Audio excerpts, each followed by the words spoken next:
Hello there. Thank you for joining this lightning talk at the 2022 Code for All Summit. I'm Ibrahim Salim from Code for Pakistan and I welcome you all to this session. I'm wearing a blue jacket over a white vest shirt, speaking to you from the historic city of Peshawar, Pakistan, and I will be your host for today's session. Today, we are going to talk about accessibility and inclusion in civic tech and how organizations and communities can design different programs, hiring processes, and curriculums with everyone in mind so that more people can benefit from civic tech initiatives.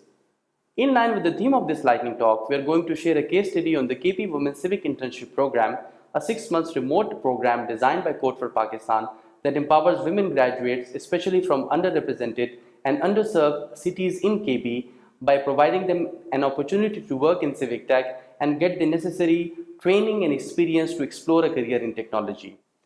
In this session, we are also going to share our learnings and key takeaways on how the program was designed and executed and how the interns benefited from the program by successfully completing the program this April.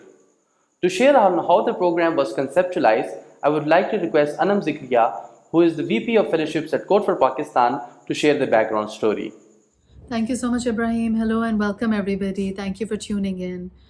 So, the internship program was really conceptualized a few years ago. We had realized the need for having a women's focused program. By this point, we had been running the KP Government Innovation Fellowship Program in partnership with the World Bank and the KP provincial government for several years. And though we had a quota, we had a reservation for women candidates, we were struggling to meet it. So every year we would go out and we would recruit 20 brilliant fellows who would go on to collaborate and work with government departments to build solutions. But out of these 20 candidates, we were only being able to recruit 3 to 5 women. And we knew something wasn't right. But we also knew that this wasn't a problem that was only limited to the fellowship program. We knew that research was showing something else. In fact, statistics show that only 14% of women in Khyber Pakhtunkhwa and 8.6% in the federally administered tribal regions are engaged in paid employment. There are so many different challenges, structural, cultural, and systemic, that impede women's entry into the workforce and prevent them from really being able to advance in their careers as they would like to. So we knew something had to be done, and we knew that a women's only program was required so that we could bridge this gender gap in the tech field that we don't just see in Pakistan. Women continue to be underrepresented in STEM fields across the world, but of course the problem is exacerbated in developing countries in contexts like those of Pakistan. But before we were able to design this program, we had to go back to the drawing board and we had to do more rigorous research.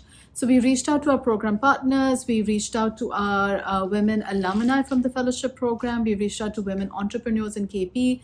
We initiated a series of conversations, focus group discussions, and interviews. And through those, we were really able to gauge some of the major challenges that women were facing. One of the things that emerged was that transportation and mobility were one of the gravest challenges, hindering women from being able to avail the opportunities they wanted to. Many of our respondents were saying that this was a primary reason they were opting out of programs like the fellowship, but also other jobs and paid employment.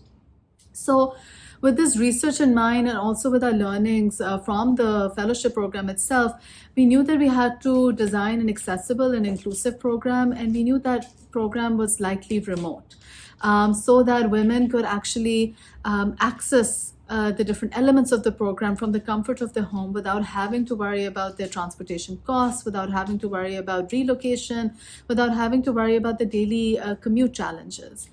And at this point, I think one of the other things that had also happened was that we had run our very first fellowship cycle remotely back in 2020 because of the pandemic, of course. As the world adapted, so did we. We pivoted and we redesigned the fellowship to be run from the comfort of fellows' homes and safety of fellows' homes.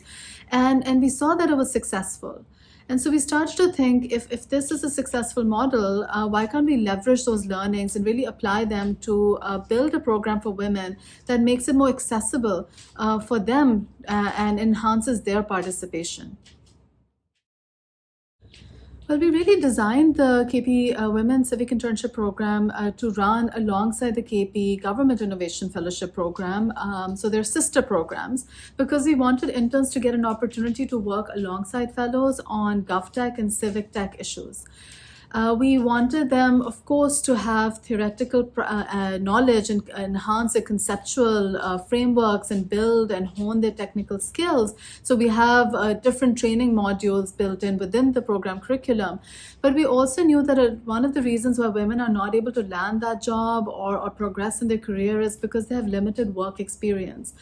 They often don't get an opportunity to get practical hands-on immersive experience and build their resumes. So in terms of program design, we were very careful about making sure it was a combination of both theoretical elements but also practical elements, so that they could really see what it meant to work on large-scale complex projects, what it meant to work with government and build their resumes in the process of completing the internship program, so that they were ready for the next step in their career. Another thing we did was develop a completely remote recruitment process as well, so that women were able to engage in the screening and interview process from their home without having to worry about mobility and transportation. And then we incorporated a lot of feedback mechanisms so that we could learn, because this was our first year of running the program. It was a pilot, and we wanted to incorporate interns' feedback at multiple points during the cycle so that we could iterate and adapt as required. But I think one of the most important things to keep in mind while designing an inclusive program is that you want to do the research which actually assists in the program design, and you want to engage stakeholders that matter in that research. And you don't want to do that after the program has been designed and executed and get feedback in hindsight, but rather you want to involve the right stakeholders from the get-go. Make sure that the input is taken in program design, in program conceptualization, so that by the time you actually implement the program, it actually responds to their needs and it meets the needs of the intended audience. I also think that incorporating technology and different feedback mechanisms is very important, so that there's a constant iteration, there's a constant learning process, because it's important to test out one's assumptions made during the program design and adapt and respond to the data that's coming in, to the feedback that's coming in from the ground. So you can truly develop and strengthen programs and enhance them in future cycles. The internship program was executed by Code for Pakistan in partnership with the KPIT Board and World Bank from October of 2021 to April of 2022. The pilot of the program was sponsored by Helveta's Market and Employment Project, whose focus was to empower women from underserved districts of KP to learn employable digital skills.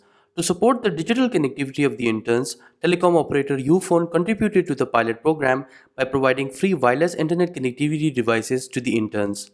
A cohort of 9 women interns was selected for the program's pilot, and the recruitment of candidates was done from 3 districts of KP, including districts Bajor, Mohmand, and Charsada.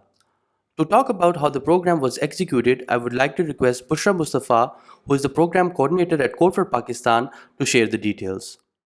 We started the internship program with a bootcamp where we held different training sessions on remote communication tools and platforms. In addition to this, we also developed a remote learning model where we offered different learning tracks to the interns. One-on-one mentorship calls were arranged with the interns on a weekly basis, where 11 expert mentors helped the interns on offered learning tracks. Since the program was online, all the communication and task management was done online. In order to streamline the communication process, we held daily stand-up calls, and we also held demo days where we allowed the interns to showcase their projects. With this, we would like to conclude today's session. After the success of the internship program's pilot, we are now planning to scale the program to include 50 women interns from all over KP. We would like to thank the Code for All team for giving us a platform to share the case study of the Women Internship Program. If you are interested to learn more about the internship program, please visit our website or follow us on social media. Thank you for tuning in to this lightning talk. Take care.